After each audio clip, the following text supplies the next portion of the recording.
Okay, I'll just so this is really near close to the end anyway, actually. But so this is our VLE. So this is the virtual learning environment that all of our students and our staff get access to.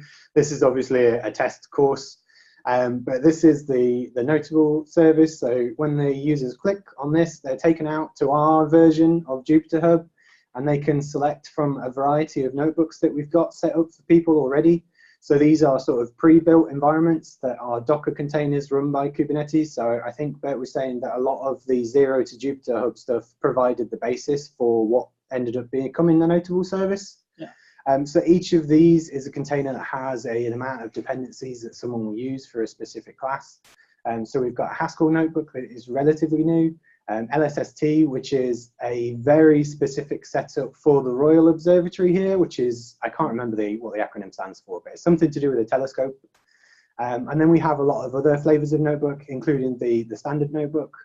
So once they start that, it loads the environment with all of their dependencies in. Just got to pray that the demo gods are on our side.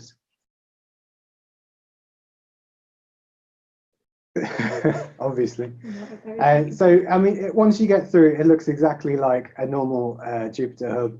We have added in a few of our own little elements. So there's the form grader tab at the top, which is where we look at the assignments and assessments. This is a test course, so I have a variety of oddly named examples here. But this looks for the course ID that they've had coming through. So it knows what course you're accessing. So this is part of the multi-course work that we've done and we've added onto, and that we're going to share back with MBGrader. And it's why we're hosting this MBGrader hackathon at the end of May, is because we've got developers here who have had a lot of experience at working on MBGrader and fixing some things and adding in some abilities and features. So that's part of what we want to do. Is we've done a lot of this work now to get it working in our own institution, but we're putting the effort in to push it back and make sure that it's open for everybody else to use as well. So that's the end of my talk. I'm happy to take any questions that anybody's got, and I'm happy to pass any questions on to Bert as soon as I get ever so slightly technical. Wow, that was awesome, James. Thanks for doing that. Anybody have questions for them? Yeah, may I? Yeah. So first of all, really impressive work, actually, extremely cool, especially on a university scale. Where do you run this? Is this run on the university servers or in the cloud? So this is run on our in our own data centers. We have 2 data centers, and we have a Kubernetes cluster that spans across both. Yeah, that's how we run it. Might not stay there forever. It sort of depends on how much scale we're going to need in the future, but for now it's more than enough. We're provisioning about 0.5 terabyte of RAM at this moment in time. All right, and also a related question. So imagine another university would like to continue with your experience and, for example, provide a centralized Jupyter Hub of a similar type, using your work as a starting point. Do you know roughly whether this would be like a lot of work, or whether it could be a project for one person for a few weeks, or like what's the? I understand. Yeah. I think that depends on the amount of customization you want to offer to your students. Like if you want to get something up and running just as a one-person team, I think that's pretty doable. I think where things become more difficult is if you want to provide storage for every student and you want them to access all of their notebooks across the whole of their university career, etc., then things start to become more difficult. But I think the sort of vanilla flavor you can probably get up and running in a few weeks' time. Thanks.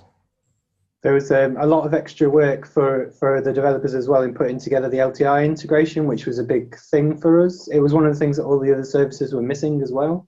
So that kind of handles the roles of all of the students and maps it and makes it a bit of an easier access point for them to be passed across to their area.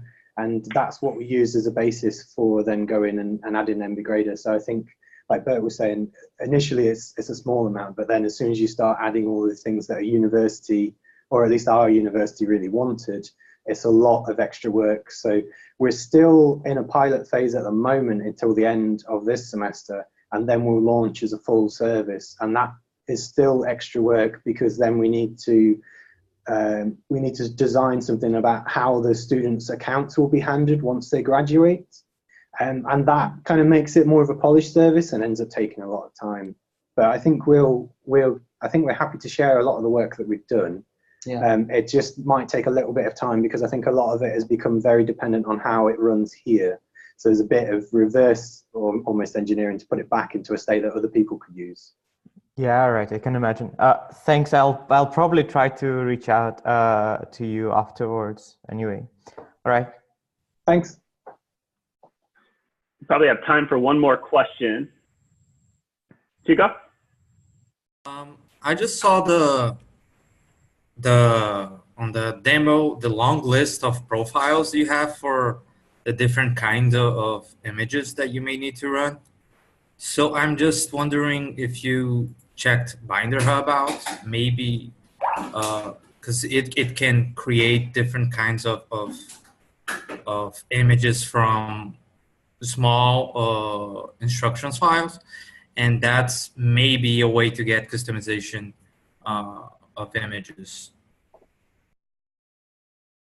Yeah, so we were aware of Binder Hub, but one of the things that we needed to have a set of files that they can go on and they can work on, and they can save the state, so that when they go back to it, they can carry on working from where they've previously left off, and it will be a portfolio that builds up across their entire sort of university lifetime. I think we've also put a lot of work into creating kernel sort of images, Docker images for specific kernels. So I think that made it a bit easier for us to be able to add in extra things. And a lot of the time they were very niche for a teaching case. So we kind of needed to make sure that it was something that we could configure and we could make changes to as and when we needed to. But we are aware of Binder, and we're sort of trying to look at that a bit more for when we push for a research use case as well, for when we want to share it outside of the university. Nothing else is there? No. Okay. All right. James, that was awesome. Thank you so much, guys, for Thanks for having us. Yeah. Quick question before you go. What's the best way to connect with you guys? Do you have like a repo on GitHub or a Discourse post or something we can continue the conversation? For the moment, I'll put a few links in. So one of them is the blog, which is a sort of a good way to follow up on what we're doing. I'll put the contact details of myself, because I think I have a bit of an overview of it from a less technical side, and then I can handle queries and pass them on. But I'll put all of the details in the agenda, so you don't have to look very far. Great. That's awesome. Thank you. All right, let's go on to the next agenda item. Anton, you want to lead us off? Yep. Hi, everyone. My name is Anton Akmerov. I'm a physicist from Delft University of Technology in the Netherlands. And I've been following the project Jupyter, or various of its aspects, Jupyter Hub, etc. But now I'm going to discuss specifically the Jupyter as an authoring environment. And in particular, I wanted to show some of my experiences. Let me figure out how sharing works. Oh yeah, here it is. Yes. All right. Does this work? Yeah. Oh, I think. Let me see.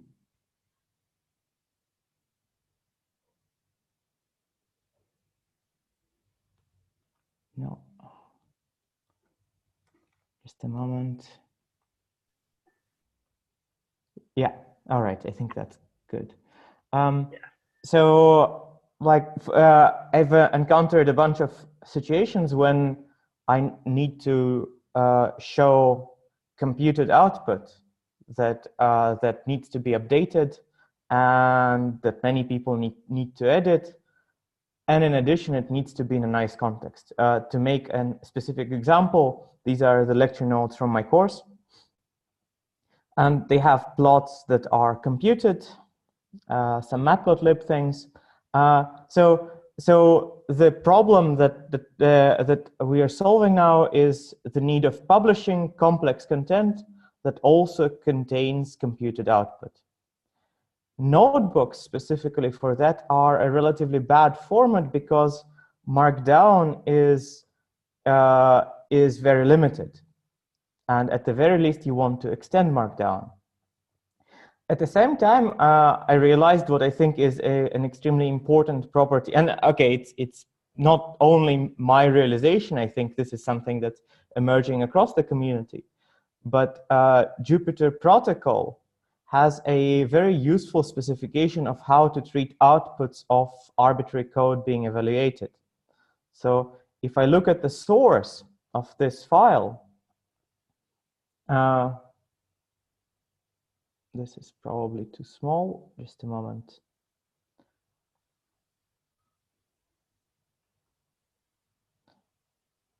If I look at the source of all of these files, these will contain pure Python code. This is using the wonderful Jupytext extension that also allows to run and develop this file in a notebook.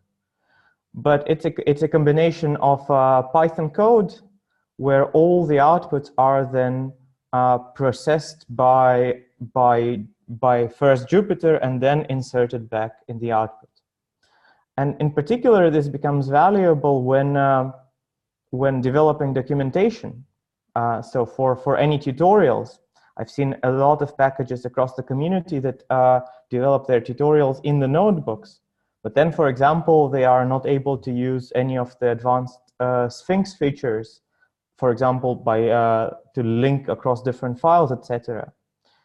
So to incorporate these features of processing the output in the output of code execution in a Sphinx documentation, together with a colleague Joe Weston and Bas Nijholt, these are all my colleagues from Delft, we wrote a minimal extension, or a rather simple-minded extension that allows to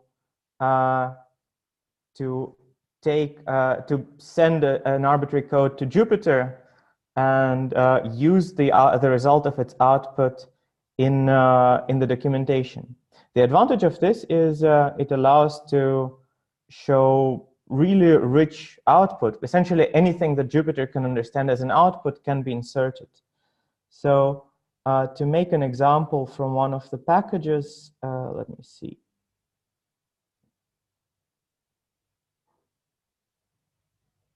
So here we show a bunch of code. We also show an output, a resulting output. This is an IPy widget, heavily customized. This is a bokeh plot with all of its controls still enabled. So, and importantly, the source of this file does not contain a lot more information than just what you saw before. Essentially, every code block is embedded in the Jupyter execute environment. And if we want to hide it from the readers, we use an extra command. There are also a couple other commands that are not extremely important. The rest is just the code as if you would write it in the notebook. So we'd like to invite everyone to give to take a look at this. The link is now already in the minutes. And as a final remark, I also wanted to bring up something else. So now here we are using a feature of Jupyter that that specifically focuses on being able to execute arbitrary code and process its outputs. So this could work with Julia, R, assembly, anything for which there is a Jupyter kernel. At the same time, the Markdown here is completely alien to Jupyter. So while I can produce the outputs rather nicely, I cannot convert this documentation into notebooks because the documentation is in restructured text. The notebooks are in Markdown, and there is no reasonable way to convert one into another. So there is now a very slow and ongoing debate in the Jupyter community about specifying the Markdown spec.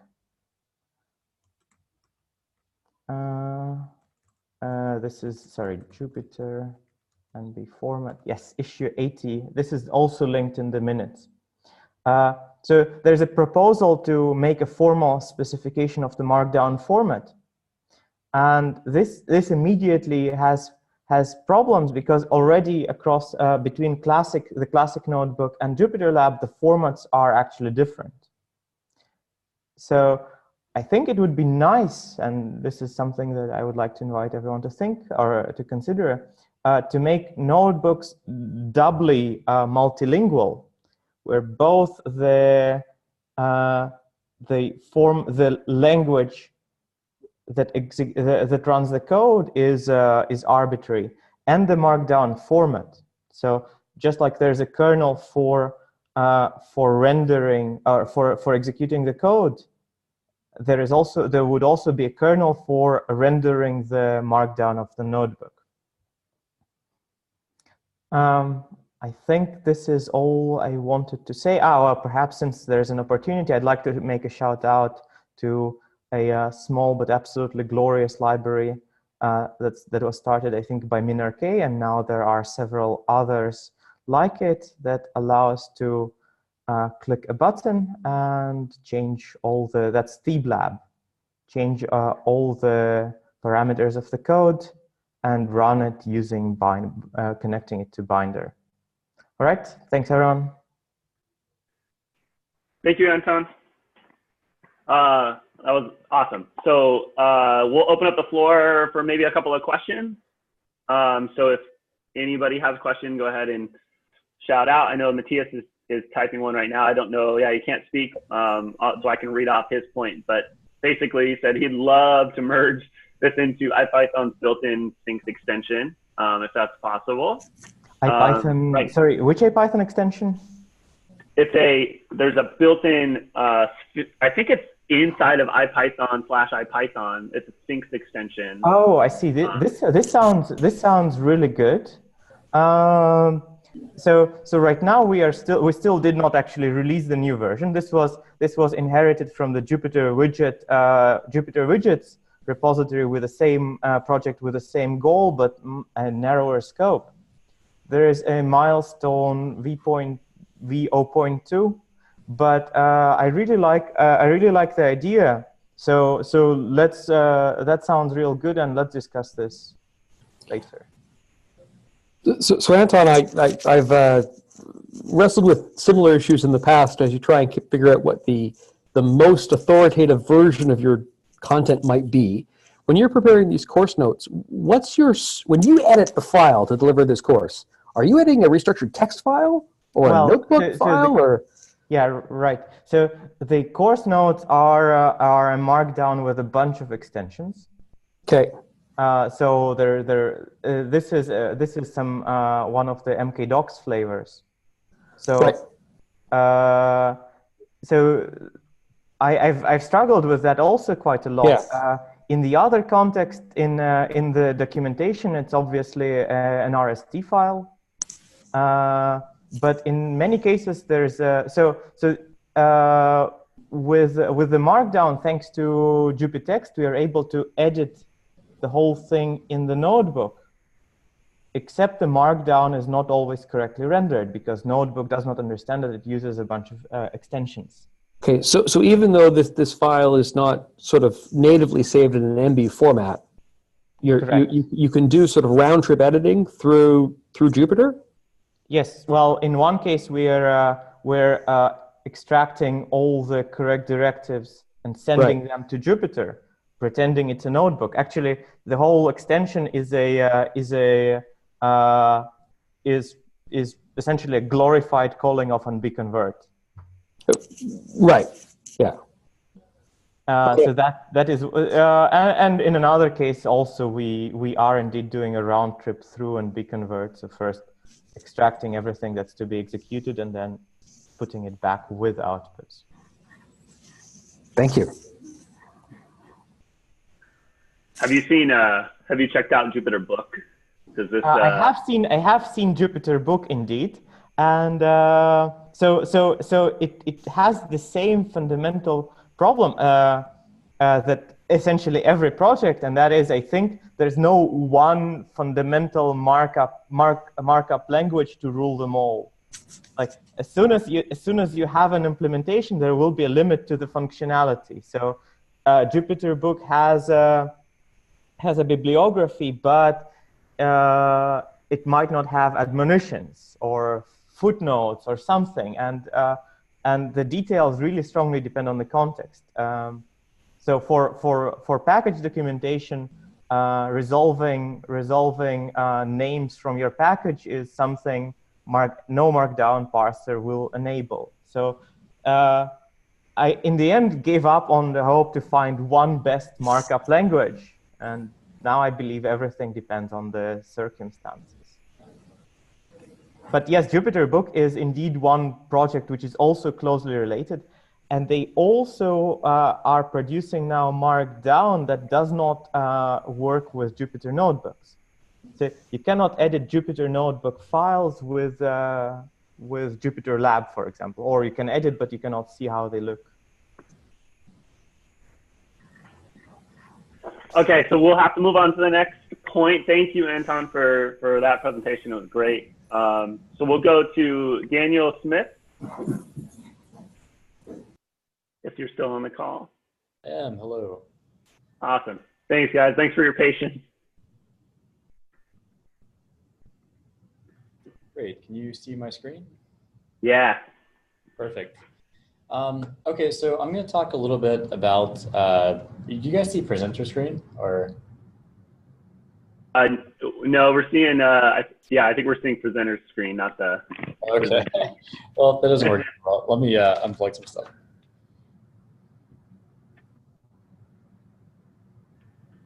How about now? We just see you right now. Okay. Uh-oh. Okay. Uh-oh. Should never do this with two monitors. Okay. How about now? There we go. Now it works.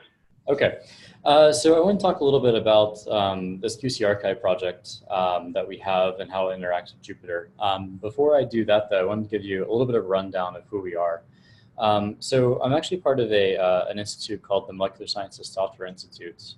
So we're an NSF-funded institute, kind of like one of the first of its kind in the US. So if you're familiar with European models, it's sort of like the Centers of Excellence or whatnot.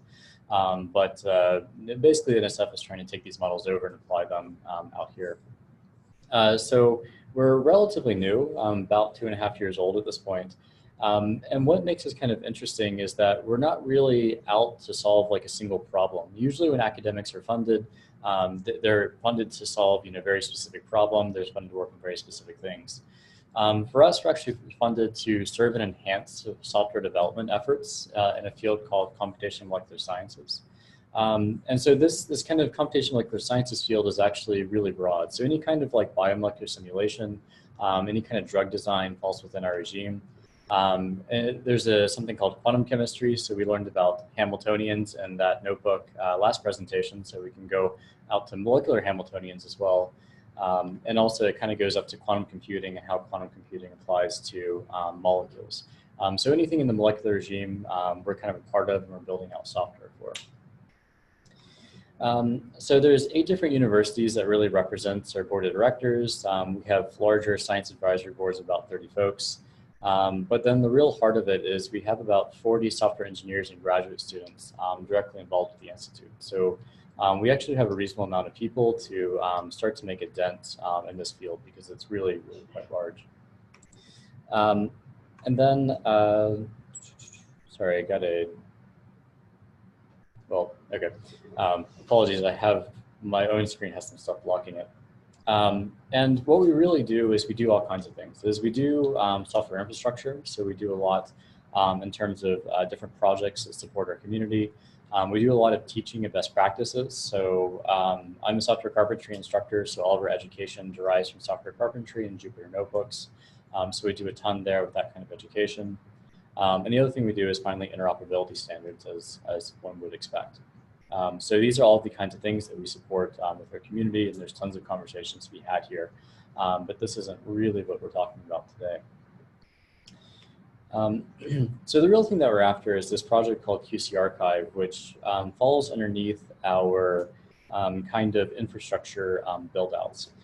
So one of the things that we hear a lot when we talk to people, we do these hundreds of interviews trying to figure out what the community actually wants. And they say that what we want is we want to be able to do high throughput computing easily. And so that's challenging because we can't use any kind of commercial resources. We have to use academic supercomputers and clusters, which make things kind of rough. But they want to be able to get these computations done in an efficient manner with some sort of easy interface on top. So whenever you build something like this out, you almost always come out with this kind of architecture where you have some sort of portal front end that you interact with that goes to a central server, so you're able to submit computations and pull computations back. And then these kinds of things can go out to many different backends, depending on what kind of compute resource that you have. So I think actually one of our parallel distributors is actually the IPython core distributor. So we can actually use that on supercomputers to parcel out many different quantum chemistry computations in this particular case. So that's the overall infrastructure. What it kind of looks like is we can actually do these really complex workflows. This is kind of an example of a torsion drive. Scientific implications are not too important, but the overall thing is this is a use case that came from us about a dozen pharma companies and about a dozen academic labs. And what they want to be able to do is they want to be able to run these parallel pipelines at scale. And on top of that, they want to be able to pass these to different people. So they want to be able to contribute to the central repository. They want to be able to access other people's data and this kind of thing. And so this is where kind of Jupyter comes in as the front end, is really on this front end client. So I won't spend too much on the architecture, but just showing that this front end client that we're working with is really layered on top of some really high performance computing requirements on distributed compute. So we're running about 10,000 cores concurrently right now, running millions and millions of tasks through this kind of infrastructure. And the question again is, how do we make this easy and really accessible to people? And so, so the way we do this is we have a couple different folds. So first of all, we have a general website. And so on this website, we'll put kind of like eventually like some sort of gateway. So a very user-facing thing where you can just kind of click around in some scripts to access various compute. But the one that we're really interested in is these Jupyter notebooks. So what we have here is the ability inside of a Jupyter notebook to connect to our central repository of data. And so because one of the easiest interfaces that we found is Jupyter notebooks, everything here is Jupyter native. And so we connect to the central repository. I'm able to look at all the possible collections in here. So these collections are kind of like these high-level references to different sets of data that might be grouped in various ways. And then I can start pulling down these data sets. Everything is backed by pandas as well, so it's easy to look at. We can kind of, we can look at what's been computed. We can query new data into these Jupyter notebooks. We have visualization through Plotly. We're working with the Dash Bio folks to do some local visualization as well. So that's all coming. And we can do all kinds of interesting diagnostics and statistics right there in these notebooks. And so from these notebooks, you can also spawn new compute as well. So within a couple lines of code, You can kind of like look at a molecule and say, hey, I want to run this molecule, and it'll go out to the network and be distributed. And we have a variety of these different notebooks here, but the overall synopsis is that we're really looking into Jupyter Notebooks as a way to distribute computational microsciences data. This involves not only these notebooks, but also how do we get journals involved. So we're talking to like a lot of journal editors who are actually interested in saying like, hey, could this notebook actually be the supplemental information? So if someone wants to pull down this data, investigate this data, can this kind of scheme work for that as well? So this project is fairly new. It's about 3 months old at this point. So I just wanted to kind of give like a quick rundown of what we're doing, and really looking for anyone that we can collaborate and work with. We keep looking out and finding just tons of stuff that the Jupyter community has done, and that we're just pulling from already, and we'd like to pull even more, contribute back, and help you guys out as well. All right, thank you. Thanks, Daniel. I'll open up the floor for anyone who might have questions.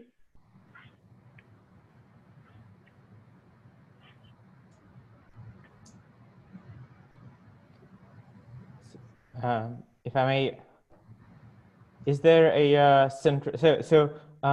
who is authoring these notebooks? Is it centralized and audited, or is it supposed to be user-generated content? Yeah, so this is actually completely user-generated content. These notebooks that we build are simply for tutorials, but really the thing is the use cases involved are so dramatically different that we just want to give people ideas of what they can do and let them run off on their own. At the same time, actually at Mulsey, you might know Ashley Ringer is out here from San Lupo.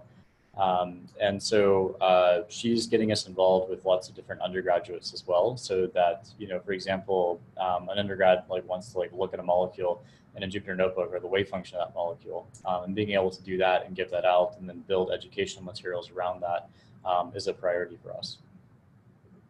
Thanks.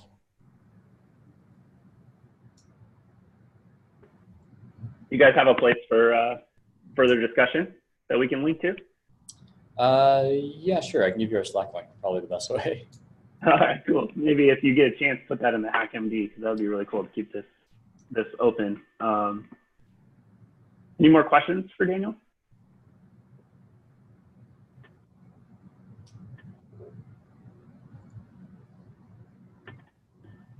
Awesome. Well, Daniel, thank you so much for presenting. Awesome stuff going on there, and stay connected. Sure. We'd love to. We appreciate the contributions back as well. This is it was cool to see that stuff. So we're over time right now. So Nick, I see that you put a last little point in here. Is it just a quick announcement about this accessibility hackathon? Oh, I think Nick might have left. So there's an accessibility hackathon on Jupyter Lab. You can check that out on May 13th and 14th. So there's a link in the agenda. Thank you to everyone who came. I just want to remind everybody that there's a Discourse thread opened up about these all Jupyter community calls. We're going to try to do these monthly. This is exactly the format I was expecting. So this is great. Thank you to all the presenters. It was a lot of fun. It was good to see you all. Yeah, so with that, we'll go ahead and end the recording. Feel free to stay around on the channel if you want to say hi to people across the call. But yeah, with that,